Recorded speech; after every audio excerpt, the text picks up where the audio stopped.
Assalamu alaikum warahmatullahi wabarakatuh. Ya kuke da fatan dai kowa da ƙoshin lafiya. To yau dai zan yi magana saboda na ga abu ya ƙara yawa sosai da sosai. Ana zuwa ana ta yi min magana, ana ya haka ta faru, ya kika menene.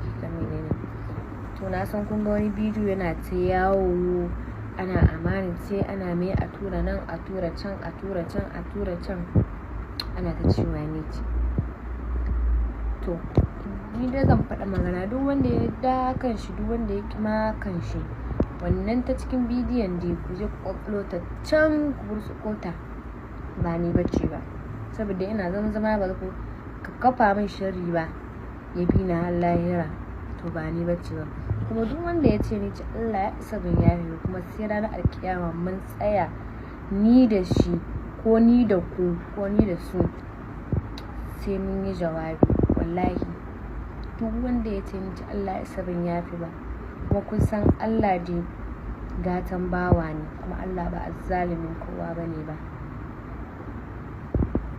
Kawai kun je kun ƙwalo can bidiyon ku a Snapchat, an turo muku shi strip, kun zo kun awai amani ce, sai turo mu kuke yi, sai mutane su tsirara suka suna gaya min kun je can kun samu wata can wata balarabiya wata balarabiya ko wata can yan America ko wata can yan London, kun zo kun zuba min kun ce ni ce da wani zankalan farace nan ta wasu yalo.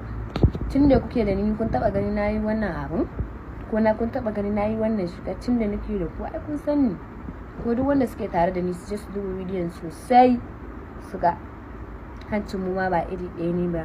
Dan kun ga ina sa filta ne, hancina yana dan to ba ni bace ba, ku je ku duba da kyau. Kuma duk wanda ya ce ni